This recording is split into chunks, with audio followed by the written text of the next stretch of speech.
Google continue de déployer ses outils autour de l'intelligence artificielle. Il y a des outils inutiles et des outils qui sont plutôt bien.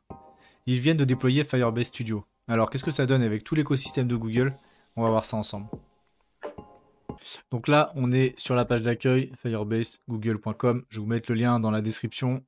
Donc ils expliquent un petit peu hein, toutes les possibilités et c'est vrai qu'il y a beaucoup de possibilités. Donc est-ce que c'est pas trop tard par rapport à Bolt, etc. Il y a pas mal d'outils hein, qui sont déjà bien en place.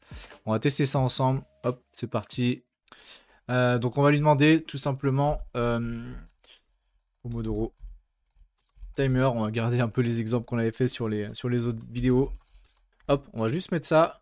Donc pourquoi je mets pas grand chose, vous allez voir après en fait il nous fait une sorte de cahier des charges lui-même qu'on peut modifier. Donc sur les autres applis, vaut mieux demander à ChatGPT ou peu importe l'outil de rédiger un cahier des charges bien complet.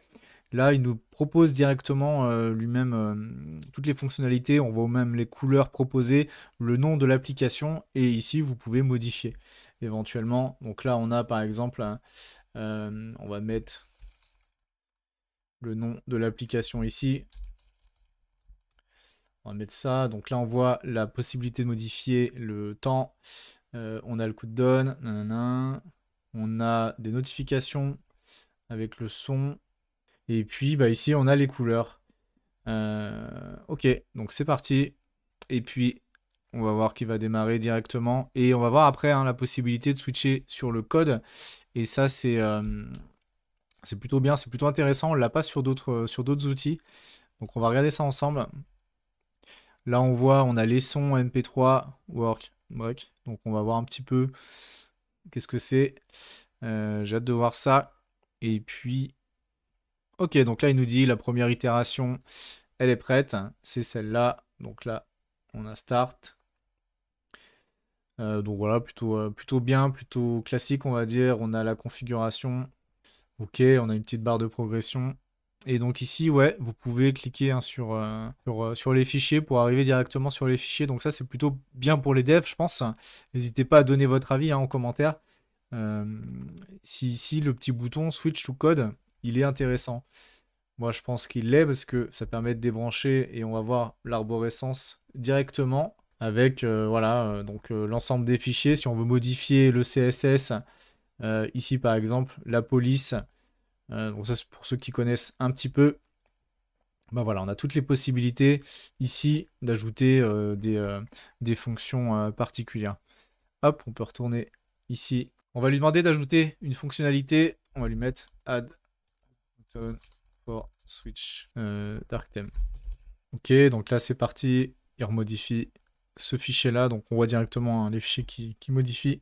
Bon, il n'a pas mis de texte, il a juste mis ça. Et ça fonctionne. Bon, un peu comme d'autres applications, hein, faut pas hésiter à ajouter, à échanger avec lui. Donc là, contrairement à d'autres applications, il nous répond pas. Vous lui demandez ajouter d'un bouton, bah lui directement il modifie les fichiers concernés. Il vous dit pas je vais ajouter un bouton. Voilà, il est efficace direct. Et donc ça c'est plutôt pas mal hein, le switch to code pour les devs. Là on a un petit bouton pour les annotations. On pourrait lui dire par exemple ici, si on veut encadrer, on va lui mettre ça par exemple. Et là, on peut lui mettre add a text before dark mode. Voilà, donc là, voilà, on peut annoter avec lui pour lui proposer par exemple d'ajouter des effets ou ce genre de choses. Voilà, et donc là, directement, il ajoute dark mode. Donc c'est plutôt pas mal. On peut ajouter du texte, on peut ajouter pas mal de choses. Si on veut mettre, par exemple, lui dire bah, d'ajouter un séparateur, voilà, vous faites des lignes.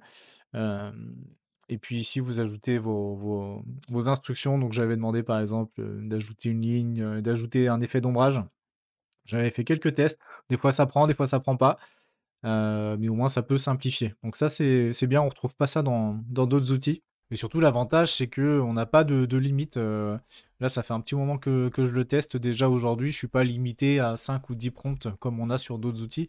Donc, je pense que Bolt ou d'autres, ça va leur faire un peu mal, là, cet outil. Donc là, on a le bouton publier Et on arrive sur la partie Firebase Project. Donc voilà, on peut lier avec notre compte directement et puis bah, déployer sur l'environnement. Puis là, l'avantage, hein, c'est qu'on a accès à tous les fichiers de l'arborescence directement ici. On peut les utiliser, les exporter, etc. Donc ça, c'est plutôt intéressant, une feature intéressante. Ouais, donc voilà, plutôt cool hein, comme outil, assez rapide, assez efficace, un bon outil de Google. Donc n'hésitez pas à nous donner votre avis là en commentaire dans le chat, si il y a des applications que vous avez fait, s'il y a des devs. Je suis curieux de savoir votre avis hein, sur l'aspect switch to code. Je pense que ça peut être assez intéressant et en tout cas ça peut grandement faciliter la création d'applications. Merci d'avoir regardé la vidéo jusqu'ici, je vous dis à la prochaine.